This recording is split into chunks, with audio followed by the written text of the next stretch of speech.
Op is falsely accused by a female coworker for sexual harassment and loses his job. Gets video evidence proving otherwise and makes them pay after being told there's nothing they can do. Posted by you/legaltosu. I held a management position at a company. I asked a non-management employee of the opposite gender to step into another room to discuss her performance away from other employees. She was going through a divorce and had made a few mistakes, and while I didn't want to embarrass her, I did want to make sure the mistakes were addressed. She acknowledged it and thanked me. An hour later, I was escorted from my office by security and was informed by my boss that a sexual harassment complaint had been made and that proper protocol was to suspend me. I asked what the accusation was and was told, "We need to investigate. I can't disclose that." He assured me that it shouldn't take long and that if I wasn't guilty of anything, I'd be paid for the time out. I again asked what the accusation was and was told that since there was an ongoing investigation, I was not permitted to know, but if they had questions, I would be contacted. I wasn't happy, but knowing that I hadn't done anything wrong, I left the building. Later that night, I received a notification on my phone that my email password was incorrect. After 2 days, I called my boss asking for an update and was told he was not available but that I would hear something soon. I began calling daily and received the same response. Finally, I received a letter in the mail informing me that I was terminated for exposing myself and requesting sexual favors from an employee. The employee listed was the young lady I had pulled into the side room. I immediately called my boss and was told, he is unavailable and said to say the matter is closed. My buddy, the IT guy, messaged me on Facebook asking what happened, as he'd been told to deactivate my accounts. When I told him the whole story, he replied, "You took her into the X room. Dude, there's a security camera in there. We keep Y in there, so we always have the camera on." Sure enough, he pulled the footage, and there I was, holding a pile of papers, pointing to them, and keeping my pants on the whole time. I left a message for my boss stating that the alleged incident occurred in a room with surveillance and that I would be contacting an attorney and subpoenaing the video record. I received a call back 15 minutes later asking me to please participate in a phone conference with him and HR. The conference went as expected. They didn't realize it had occurred in a room with surveillance. They have a zero-tolerance policy that they have to enforce. You can't be too careful in this day and age, and they regret that this didn't come to light sooner. They've already replaced me, and as it wouldn't be fair to terminate my replacement since she's done nothing wrong, they don't have a job to offer me back.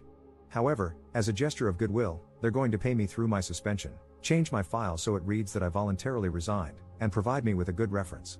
I replied that this wasn't acceptable.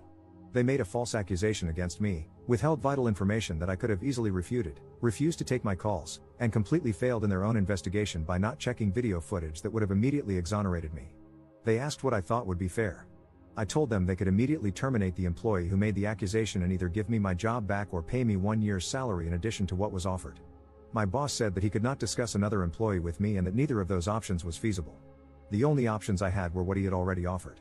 I replied that the options I gave were the only way I wouldn't sue the company along with the employee. My boss replied that I signed an agreement when I was first hired stating that I would take all disputes through arbitration and that I waived my right to sue the company. I do not remember signing the agreement, and I have not seen it, but it apparently says that I will take all disputes to arbitration, I will bear the costs of arbitration, and that I will accept the decision in arbitration. He stated that I will not fare any better in arbitration than what he's already offered and that I'll be out the money to cover the arbitration. I feel like I'm being bullied here and don't think he would have scheduled a phone conference with such immediacy if he didn't think the company was vulnerable to a lawsuit. I'm waiting on a call back from a few employment attorneys. Do I have a case?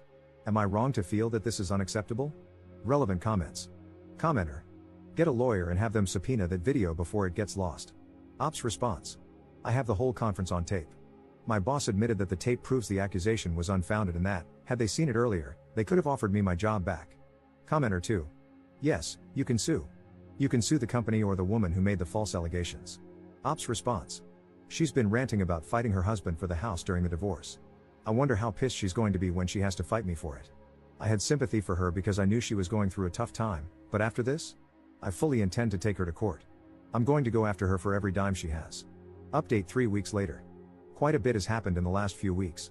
A friend of mine at another company, after hearing what happened, told me his company had an opening. I applied, interviewed, and at the end, the manager asked me what I like to be called. 2 days later, I got a call saying they'd gone with another candidate. My friend admitted to me that he'd gotten some flack for recommending me. Apparently, HR had worked with one of the employees at my former company and called the employee to ask what the deal was with me. To which the employee responded, he got fired for sexually assaulting a subordinate. I think he's actually being charged criminally. I'm literally crying as I type this.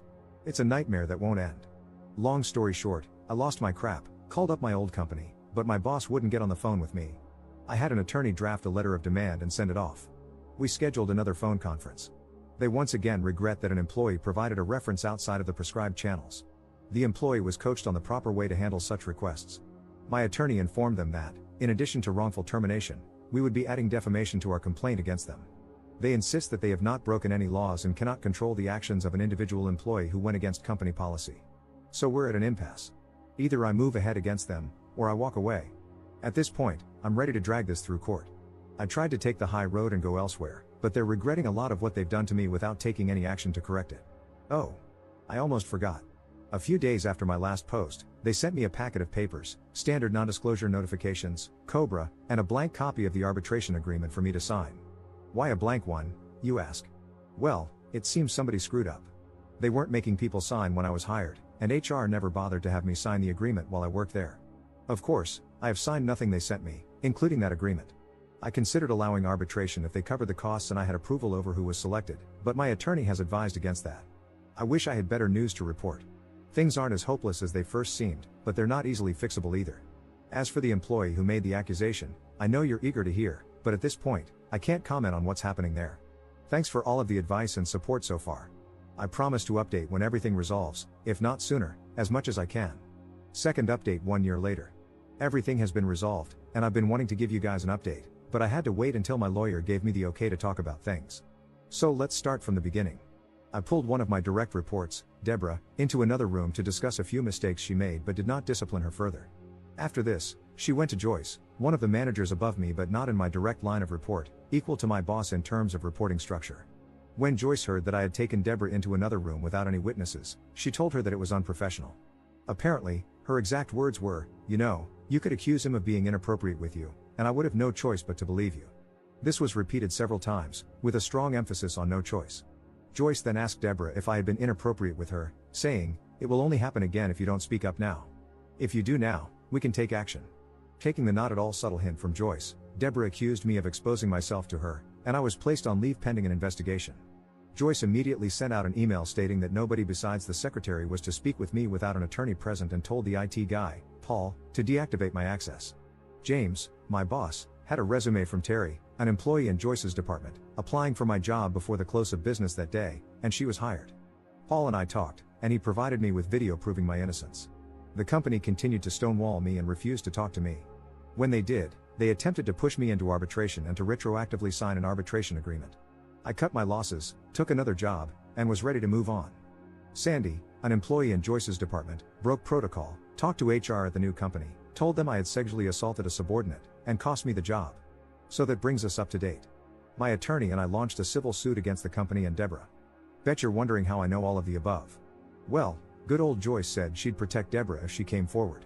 Unfortunately, that only extended to her job. So when she was named individually in this suit, corporate told her they would not be providing her an attorney. After realizing that she'd have to put her house up for collateral, she was all too willing to throw Joyce under the bus. Joyce went to Paul, the IT guy, who was one of her reports, and gave him a list of footage to be procedurally wiped as part of an archive clearout. He pointed out that the incident with me was on that list and part of an ongoing investigation. Joyce told him that it was no longer needed and to go ahead and wipe it. He refused, citing the fact that it would still be requested if the suit moved forward. She told him to pack his things as he was being terminated for insubordination. He called the company attorney and informed her of what had happened. The aftermath. Several things happened at once, so I'll try to keep them as chronological as I can. Deborah's attorney contacted mine, stating that, conditional on me dropping the suit, she would admit that she lied and explain what went on behind the scenes. Dana, the company attorney, got the call from my attorney with the details from Deborah shortly after she finished talking with Paul about his termination for refusing to destroy evidence. Deborah and Joyce were terminated for cause that day. Paul was told that his job was safe. My attorney received a call, and it was made clear that the company didn't want this to go any further and wanted to talk settlement. I won't go into all of the details, but what I can say, I was offered my job back with a very fair increase, I received back pay from the date of suspension, and a public apology was offered from the very top. Terry is now working in Joyce's old position. She's incredibly cool about things, and felt horrified when she found out what happened. James and I are good now, and he has personally apologized for not sticking up for me. This will likely be my final update. There is still some legal battle ongoing, but I can't go into that too much. Thank you for all your support and encouragement. You guys rock. Relevant comments. Commenter. So, the big question I have, what exactly is Joyce's beef with you that she took the first opportunity to take you out? Why did she go through all the easily verifiable channels to try and wreck your career? I mean, She tried to enlist not one, but two separate patsies in this. One of them knew about the whole situation and knew enough to immediately get legal involved, and another who would have to risk everything to try and prove a blatant lie. That just seems like poor planning for petty revenge to me. Why did she have a grudge? Ops response. My guess? Power. She's an ambitious person trying to get ahead in life. Terry and I were on equal levels management-wise.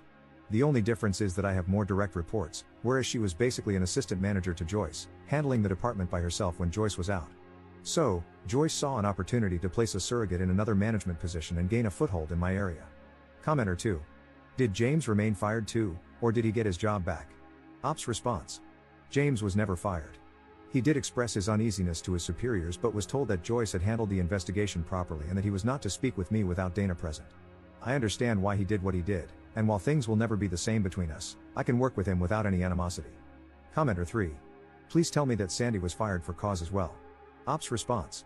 Sandy kept her job. I don't have any bitterness toward her, and I don't know that I would have done differently if a friend had called me, other than that I probably wouldn't have spread an unfounded rumor. Commenter 4. I imagine poor Dana getting 3 phone calls in a row. 1.